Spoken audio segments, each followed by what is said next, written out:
كان يا ما كان في قديم الزمان، وما يحلى الكلام إلا بذكر الرحمن، وبالصلاة والسلام على سيدنا محمد خير الأنام. إيوا يا سيادنا، على ما حكاو ناس زمان، كان في واحد البلاد من البلدان كتعيش غيتة. غيتة كانت بنت جميلة وعاطية للعين. كان كل من شافها يتبهر ويقول سبحان من خلقها. كان جامعة كل الصفات الزوينة، من الزين واللسان الحلو، الفكر والعقل ميزان. هادشي اللي خلى امها وجداتها ديما خايفين عليها، ما كانوا يخليوها تعتب على باب الدار ولا تبان حتى لجارتها في الدوار. تيقولوا حتى يجي مكتوبها وتمشي لدار راجلها. كانت يا سيادي عائلة غيتا عائلة على قد الحال. كان باها وخوتها منين وضو عند الفجر يمشيو لخدمتهم، ومن خوفهم عليها حتى هما سدوا ليها سرجم بيتها وخلاو ليها غير طاقة صغيرة يدخل منها الضو والهواء. كانت غيتا تتبقى في الدار غير هي وامها وجداتها، اللي كانوا النهار وما طال وهما يقطروا في الزهر والورد والياسمين. كانت هذه هي خدمتهم، يعاونوا بها على الزمان. كانوا يقطروه لواحد التاجر من أكبر التجار اللي في البلاد. كان عنده جنانات على حد الشوف ديال الورد والزهر والياسمين. يقطروه له وهو تيبيع في الحواند الكتيرة اللي عنده في السوق. وكانت الوسيطة بيناتهم جوج خدامات من دار التاجر، كانوا يجيبوا معاهم الورد مشكل وفي الغد يرجعوه يديوه مقطر.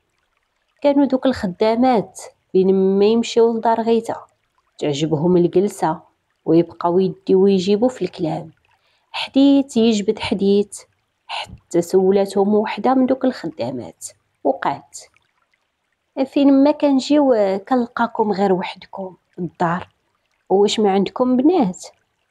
عندنا لالا، عندنا بنت وحدة الله يحفظها ليا. وفين هي؟ فين ما كنجيو ما كنشوفوهاش. راها ديما مسكينة ضل تشقى، ومني تسالي شقاها تتجلس تطرز، ادلها فيه شوية.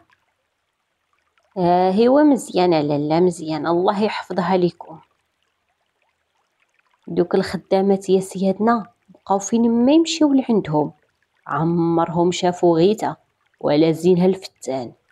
وفي واحد النهار من ايام الله وهما غاديين في الطريق راجعين في حالهم، بداو يخموا ويتحدثوا مع بعضياتهم: ما عرفتش شنو قصت هاد البنت، عمرنا شفناها ولا سمعنا حسها حتى في الدار. زعما تكون فيها شي حاجة ما هياش، داكشي علاش مخبينها. ايوا هدا عليا والله ما نعرف، ولكن خاصنا نشوفوها ولو في البير يخبيوها. ايا صاحبتي، في الغد نديرو شي خطة باش تظهر البنت وتبان. وهذا ما كان يا الحباب. في الغد وكيف العادة جاو جابوا معاهم الورد، دخلوا وسلموا ومنها جلسوا يتحدثوا. وهم على داك الحال ناضت وحدة من دوك الخدامات على غفلة، تغوت حتى طاحت في الأرض وسخفت. ما عرفوا اش بيها ولا شنو طاري ليها، وحتى مصاحبتها اللي كانت معاها دايره براسها خايفه وما عارفه والو. عياو يرشوها بمزهر ويفيقوها، لكن ما ردت عليهم ولا حلت عينيها. ام تغيتها وعجوزتها خافوا، ومن الخلعه ما حست براسها حتى عيطت لبنتها: غيتها غيتها اجي بنتي تغياياشي. جات غيتا يا الحباب تجري، هزت راس المراه وبدات ترشها بما ورد وتسمي بالرحمن وتقرا في القرآن. شويه وهي تحل عينيها: بسم الله، شكونتي؟ واش انس ولا جن؟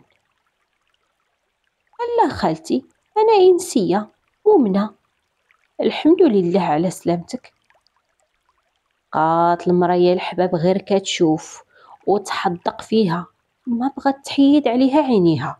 لا هي ولا صاحبتها اللي كانت معاها، حتى مشات غيتها ورجعت لبيتها. ومن تما ناضوا يمشيو في حالهم، وطول الطريق ما ليهم حديث خور من غير على زين غيتا الفتان. والله يا صحيبتي الا سحبني سخفتي ديال بصح، حيت واخا رشاتك المراه ما فقتيش. وراني درتها بالعانيه الهبيله باش تجي البنت ونشوفوها. علاش بغيتيني نسخف ونفيق وما نشوفوهاش؟ الله يعطيك الصحه، ما تهنيتي حتى شفناها. ومشاو يا الحباب يكملوا طريقهم حتى وصلوا لدار التاجر اللي تيخدموا فيها. وغير دخلوا مشاو يجري عند مولات الدار الهالة عيشة، وهي تقول ليهم: مالكم ياك لاباس؟ ايوا يا لاله عيشة، راه حنا شفنا اليوم نجمة في وسط النهار. كيفاش؟ ايوا جلسوا بعدا واجي وفهموني، راني ما فاهمه والو من كلامكم. شو قصة هاد النجمة اللي في وسط النهار شفتوها؟ ياك لاله عيشة، انتي باغيه لسيدي سالم عروسه تحدث على زينها القبيله كامله.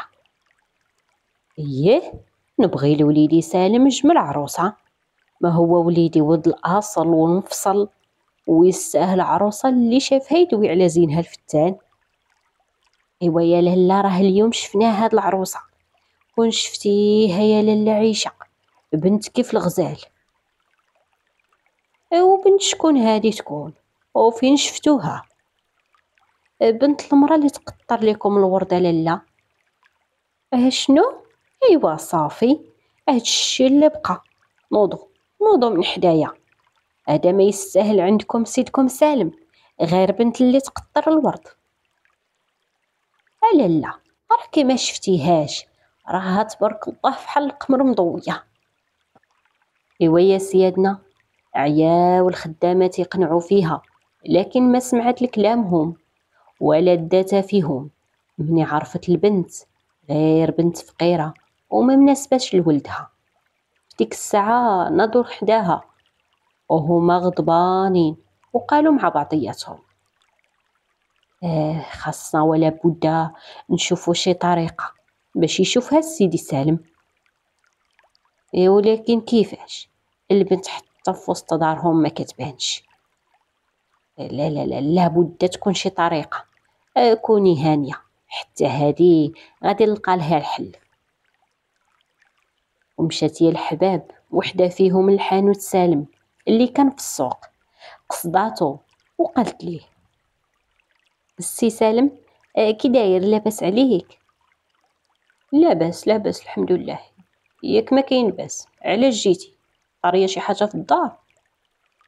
لا لا، ما كاين والو، غير انا قصدتك في واحد الغرض، ولكن بغيتو يبقى مستور غير بيني وبينك السي سالم. ايه مرحبا، الا قدرت عليه علاش لا. الصراحه السي سالم، الخدامات ديال الحاج القمان ديما كيدوزو من حدانا، وتيقولوا باللي السي لقمان تيدير لهم الخاطر، عمرهم خسر لهم خاطرهم في شي حاجه. وحتى حنا كنتباهاو بيك وتنقولوا باللي السي سالم حتى هو ما كيرد لينا حتى شي طلب. ولكن عمرهم شافوك معانا، بغيت منك واحد الحاجه وصافي. وشنو هاد الحاجه اللي بغيتي؟ وعلاش بغيتيها تبقى سر بيناتنا؟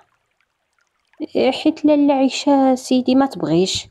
بغيتك سيدي تهز معنا الورد غدا في الصباح، نديوه للمرا اللي كتقطر فيه، وفي طريقنا يشوفوك خدامة السي لقمان.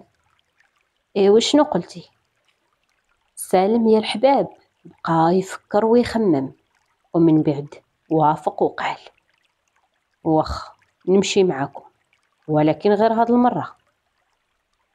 يا سيادنا، الغد في الصباح عند النبوري سالم مشى مع الخدامات وما بغاش يخسر لهم خاطرهم، غادي ويقول مع بالو: معليش غير هاد المرة، واصلا هذه هي طريقي. نمشي دغيا ونرجع لحانوتي.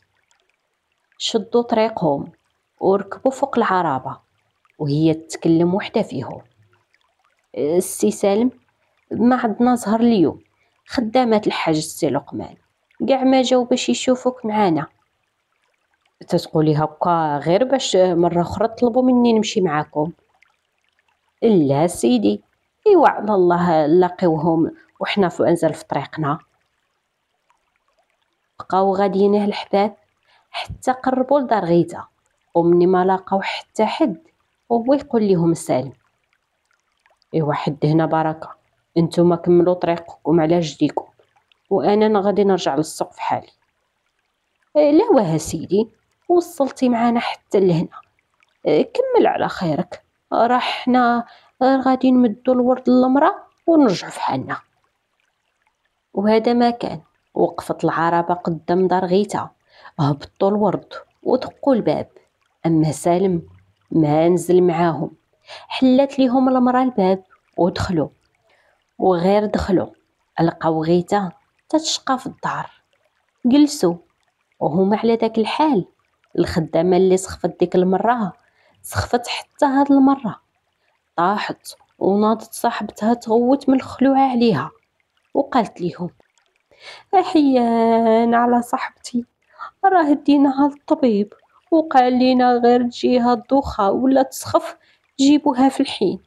قبل ما يفوت فيها الفوت مسكينة، مشات فيها هاد المرة صحيبتي مسكينة.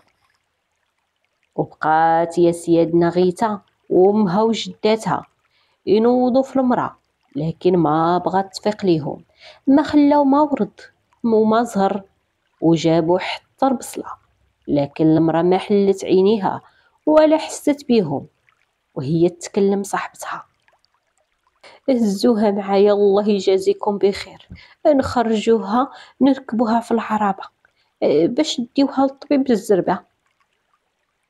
بقاو يهزو فيها، لكن المرأة حيت كانت غليظة ما قدو عليها، وهي طلب صاحبتها من غيتا تعيط على السي سالم يهز معاهم.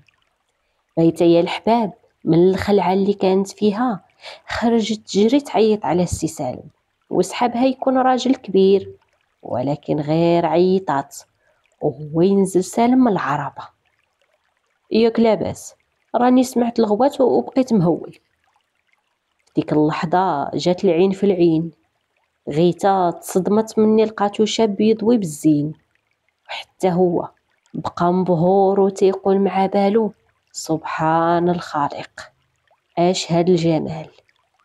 غيتا حشمت وبانت الحشمة على وجهها، حمر خدودها وزادت زين على زين، ومنها غطت وجهها بالشال اللي كان فوق راسها وقالت ليه. وحده من دوك الخدامات سيدي راها سخفت، راه بغاو تدخل باش تهزها معاهم يديوها للطبيب. ما نقدرش ندخل الدار ما فيهاش رجال، ولكن قولي ليهم يوصلوها غير عند الباب. وهذا الشيء اللي كان. دخلت غيتا تجري وقالت ليهم على مكان. ديك اللحظة عرفت الخدامة باللي سالم شاف غيتا، وهي تفيق في ديك اللحظة طلبت منهم السماحة على الخلعة اللي خلعتهم. على سلامتك لالا، المهم غير تكوني لاباس، شدي تشربي شوية ديال الماء. الله يجازيك بخير. ايوا يلا صاحبتي نمشيو، سيدي سالم راه من قبيله وهو يعين فينا. خرجوا في حالهم وغير شافهم سالم جاي يجري عندهم. على سلامتك، اش وقع عليك؟ يا سي سالم راني جاتني الدوخه حيت خرجت من الدار بلا فطور، غير اسمح ليا وكان على هاد التبرزيت اللي درت ليكم. ايوا زيدي دابا مره اخرى ما تعاوديش تخرجي من دارك بلا فطور. وركبوا يا سيدي في العربه ومشاو، وطول الطريق سالم يلف ويدور في الكلام، وباين عليه حشمان يبين ليهم باللي مهتم في البنت اللي شاف واللي سلبات ليه عقله. اما الخدامات عرفوا قصدو وفهموه وبقاو غير كيتبسموا ويدوروا في عينيهم فرحانين بالخطة اللي داروا ونجحت ليهم. اما غيتا دخلت لبيتها وعقلها شارد في الشاب اللي شافته، عجبها وعجبتها شهامته ورجولته. مني ما بغى يدخل الدار ما فيهاش الرجال. ايوا يا سيادنا، الغد في الصباح الخدامات بجوج كانوا راجعين باش يجيبوا معاهم الورد المقطر، وغير وصلوا للعربة لقاو السي سالم واقف يتسنى فيهم. تبسم وقال: البارح كاع ما شافونا خدامات السي الحاج لقمان، على الله يشوفونا اليوم. ايوا هاد النهار راه منور، مني سي سالم غادي يشد معانا الطريق. ومنها ركبوا في العربة وشدوا طريقهم. بقى سالم طول الطريق يسول فيهم على العائلة اللي تقطر الورد، وشكون اللي يقطرو، وشحال من مرة ساكنة في الدار. جاوباتو وحدة وقالت: تقطر المرة وعجوزتها، أما البنت اللي عيطات لك البارح راها بنتهم وهي اللي عندهم. مسكينة بالخلعة خرجت على باب الدار تعيط ليك، أما هي ما تطلع ما تشوف الشمس ولا تبان حتى لجراتها. المرأة كدوي وسالم تيتبسم مني كتكلم على غيتا، وهو يقول: هو علاش ما كتبانش حتى للنساء؟ زعما ما كاين حتى شي مشكل؟ ايها سيدي، كيف سمعتي راها البنت تبارك الله تفتن بالزين كيف القمر مضويه، زينها ما كاين. امها وجدتها تيخافوا عليها، ما يبغيو يشوفها حد، يقولوا حتى يجي اللي يتزوج بيها. سالم بقى غير كيفكر وتيقول مع بالو: راني شفتها وشفت زينها، وإن شاء الله تنتمنى تكون من نصيبي. ومنها قال ليهم: والله يحفظها لوالديها، أنا الصراحة ما شفتش فيها بكثرة الخلعة. ويلي، على ما شفتيهاش؟ ضحك سالم وتبسم، ومنها قال: هي الصراحة بلا كذوب، الكذوب حرام، ربي يحاسبني. لمحتها وباين عليها الزين. ايوا الحمد لله الحمد لله سيدي سالم، مني شفتيها وبان لك زينها. تكلمت الاخرى يا الحباب وقالت: والله يا سي سالم تستاهلها، حتى انت تبارك الله زين والف وحده تتمناك. والصراحه الكذوب حرام، جيتو مع بعضياتكم. هي واخا عائلتها بسيطه وعلى قد الحال، ولكن راه ناس مزيانين، الله يعمرها سلعة، الكل تيتكلم عليهم غير بالخير. أباها وخوتها راه بخدمتهم ما خصهم خير، مستورين. والبنت نعمة التربية ما شاء الله عليها. قوية الحباب غاديين يديو يجيبوا في الكلام ويزيدوا يشكروها ليه، ما قصروش من جهدهم. واخا راه سالم تغرم بغيتها وتمنى يتزوج بها. بقاو على هذا الحال حتى وصلوا ووقفت العربة قدام الدار. نزلوا الخدامات، أما سالم بقى في وسط العربة جالس. دقوا الباب ودخلوا، وغير دخلوا وهي تجي عندهم غيتا تتجري تترحب بهم وفرحانة بمجيتهم، ماشي على عوايدها. وحتى امها وجدتها لاحظوها، اما الخدامات فهموا اش كاين، تبسموا وعجبهم الحال. ملي حتى غيتا عجبها سالم وباين عليها طايره بالفرحه، وردوا عليها وقالوا: ترحب بك الجنه يا بنيتي، ويجيب لك ربي شي نقره فين يغبر نحاسك. شويه وهي تمشي وحده من دوك الخدامات حداها، مني بانت ليها امها وجدتها ملهيين، وقالت ليها غير بشويه: سيدي سالم راجل معقول وبعقلو، وسعدات اللي تكون من نصيبه. الله يرزقه بنت الحلال خالتي. ايوا قل لي يا بنيتي، الا جاي يخطبك توافقي؟ الراجل اللي ما يدخل الدار ورجالها غايبين يتشرى بالمال خالتي. المرأة فهمت باللي راها قابلة وباغية حتى هي، ضحكت وفرحت، وغير هزوا الورد المقطر خرجوا في حالهم، ركبوا العربة وسالم طول الطريق وهو يسول فيهم، لكن الحشمة كانت غالباه، وهي تنقز وحدة فيهم وقالت ليه: سي سالم، راني سولت غيتا وقلت ليها واش الا جا سي سالم يخطبك توافقي؟ سالم عقد حواجب وقال: ايوا جاوباتك، اشنو قالت لك؟ ايه، راها قالت لي الراجل اللي ما يدخل الدار وما فيهاش الرجال يتشرى بالمال. سالم يا الحباب غير سمع الجواب كان غادي يطير بالفرحة، ما قد يخبي فرحته، وهي تتكلم الخدامة الثانية وقالت ليه: خدامة السي لقمان راه شافونا، صافي غير ريح راسك وبلا ما تبقى تجي معانا. لا لا صافي، ما عندي فين نجي معاكم. وغير كملوا طريقهم، وصل سالم للدار، جلس حدا امو وبدا يجبد معاها في الموضوع. امي، راني باغي نتوكل على الله ونكمل ديني، راني حاط عيني على شي ناس شكروهم ليا. ايا وليدي، هذا هو النهار الكبير، مني نشوفك عريس. غير هو شكون هاد الناس؟ ناس مزيانين امي، راه هما اللي تنقطروا عندهم الورد. هو قول لي الخدامات هما موالين هاد الشي؟ كيفاش امي؟ راني ما فاهم والو من كلامك. قول لي شكون شكرهم ليك وورا لك الدار؟ وهو يعاود لمو كل ما جرى وكيفاش شاف البنت. امو يا الحباب ضربت يد على يد وقالت ليه: هيا وليدي داروها بيك وبلا خباري، ولكن خلي حسابهم عليا، والله لا خليتهم يزيدوا في هذا الدار حتى دقيقة. امي حرام عليك، وهما خدامين عندنا السنين هادي، عمرنا شفنا منهم شي حاجة خايبة، كيفاش يعطيك خاطرك تطرديهم دابا؟ هيا وليدي راه ما سمعوش لكلامي ومشاو داروا اللي قال ليهم راسهم.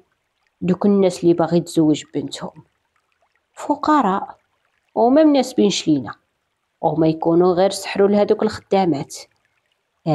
الطمع، الطمع وليدي يعمي العينين. اسمع الكلام مهمتك الله يرضي عليك. سالم يا الحباب سكت، ومنها بدا يفكر ويقول مع بالو: دابا ما عندي حتى شي حل الا نسكت حتى نتاكد بنفسي.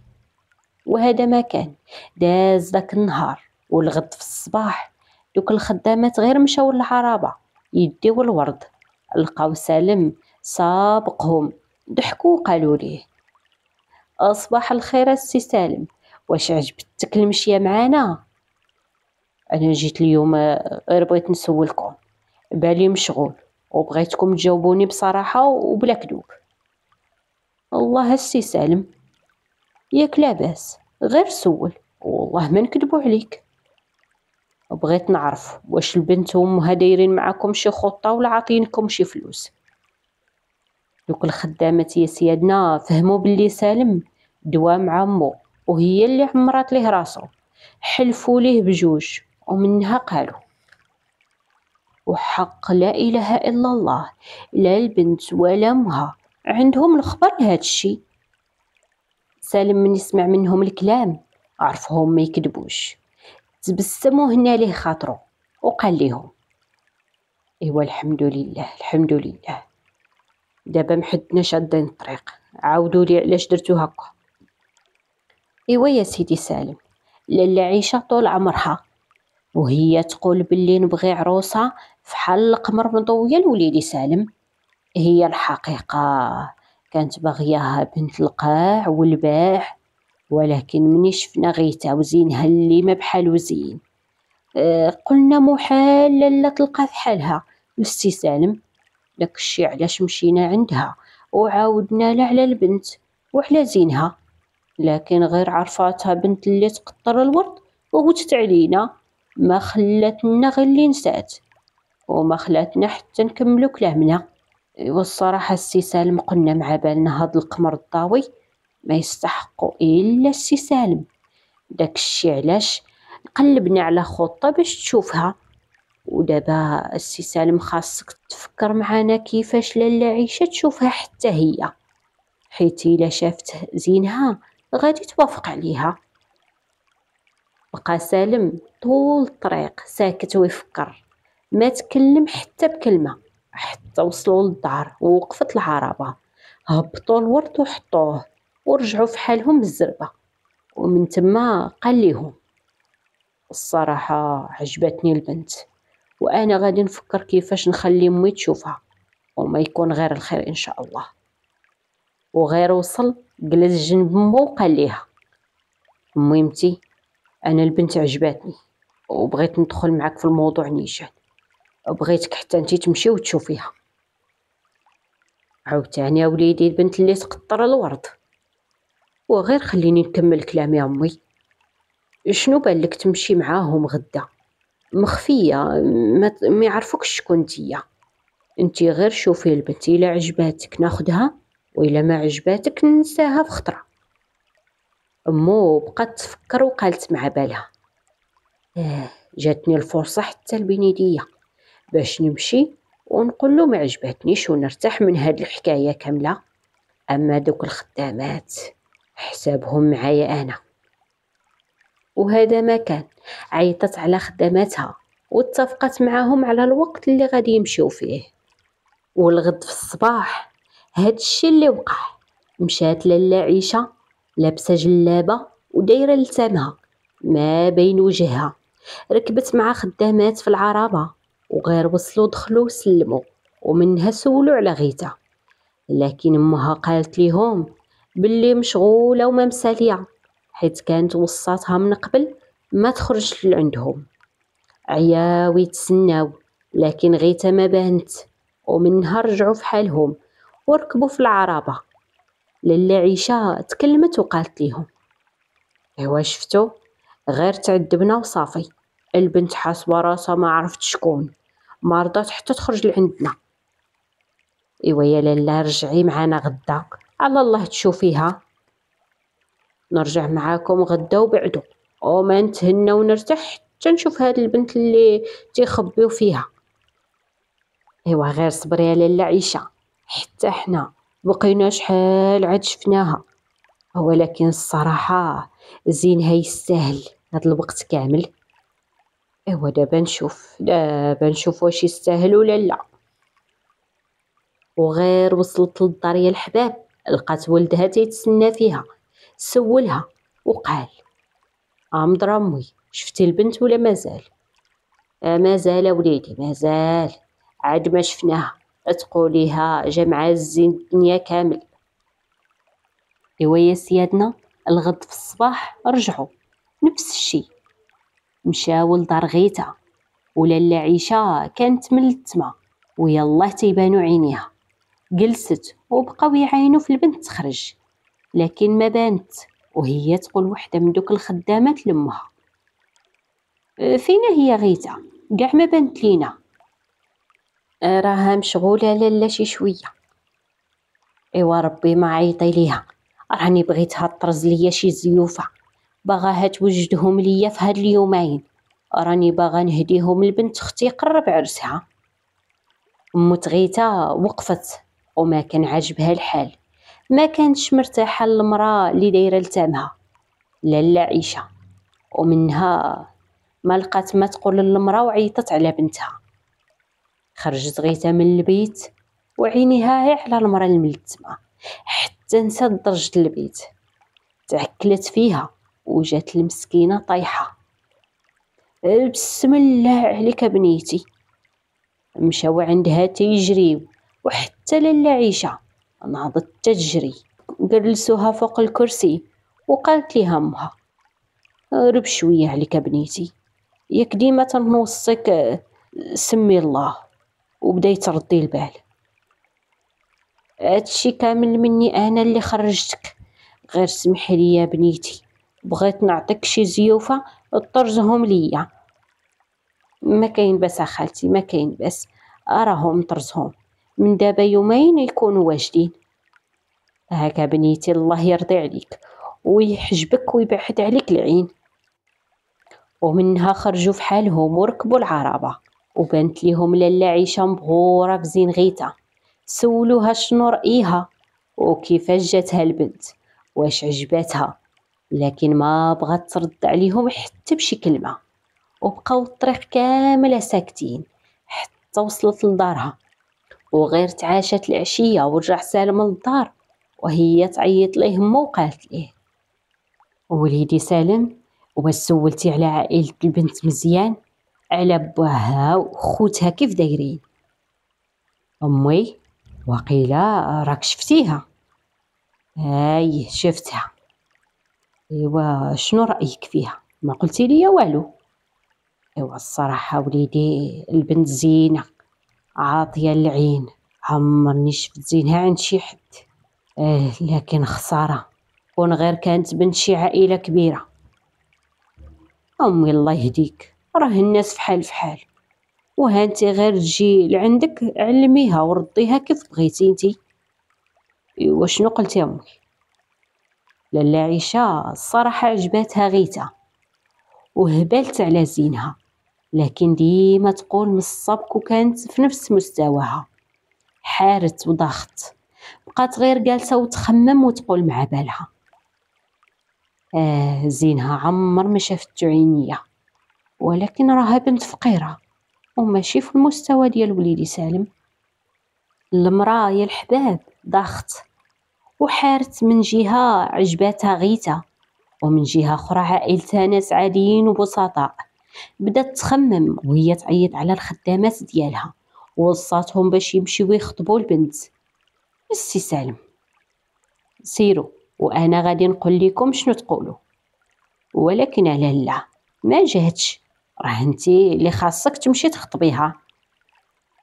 غير سيروا، كي مشيت كي ما مشيتش راه غادي يوافقوا ويفرحوا، غير تكلفوا نتوما وانا غير خليوني عليكم حتى تجي بنتهم وديك الساعه نتكلف بيها ونعلمها.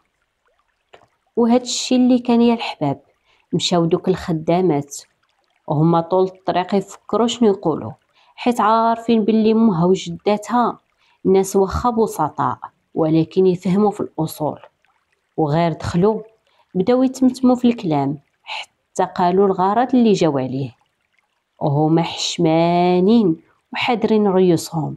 وهي تقول لهم جداتها: انتوما ما تلاموش، اللومه كامله على لالاكم بنت الاصل ونفصل. ايوا سيروا قولوا لها الخطبه ما تتكونش هكا، راه حنا عندنا الرجال يجيوهم الرجال، وخاص الخطبه تكون بالاصول ديالها. وخرجوا يا سيادنا دوك الخدامات من الدار حشمانين، وكل وحده فين عطات بالراس. وحده مشات عند سالم الحانوت وعاودت ليه كل ما صار، اما الثانيه مشات للدار وقالت لاله عيشه الكلام اللي قالت ليها جدة غيتا. دورت وجهها وقالت مع بالها: اي والله ينعل الشيطان. وهي على داك الحال دخل ولدها سالم وباين فيه غضبان وقال: اش هاد الشي امي اللي درتي للناس؟ انا تنعرفك تعرفي في الاصول وعمرك تكبرتي على شي حد، راه دوينا زعما من قبل وتكلمنا في هذا الموضوع. الناس ماشي فلوسها والنسب ديالها، ولكن باصولها وسمعتها المزيانه. بقات لاله عيشه غير ساكته وحانيه راسها في عيلها.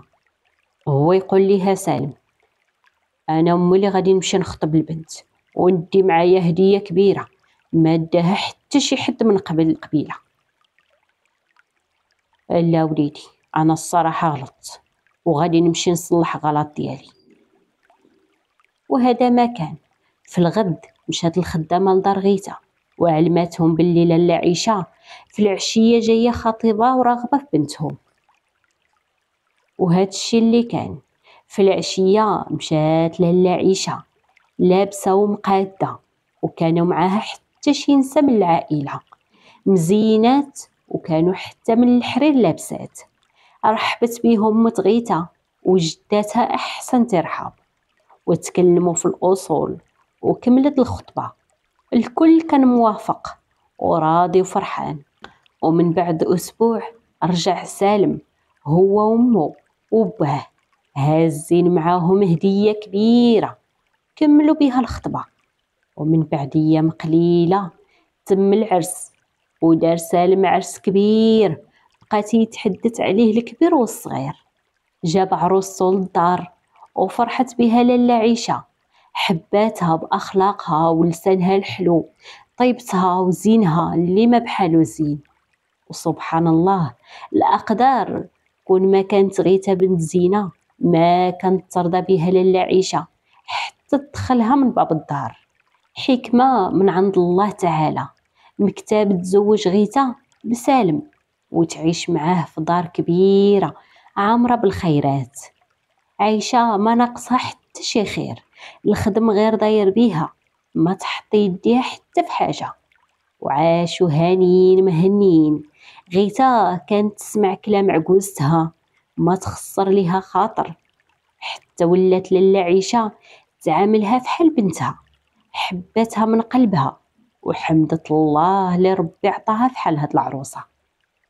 ايوا يا سيادنا، انا حكايتي وصلت لنهايتها، نتمنى تكون نالت اعجابكم ورضاكم، ونتلاقاو ان شاء الله في حكاية جديدة.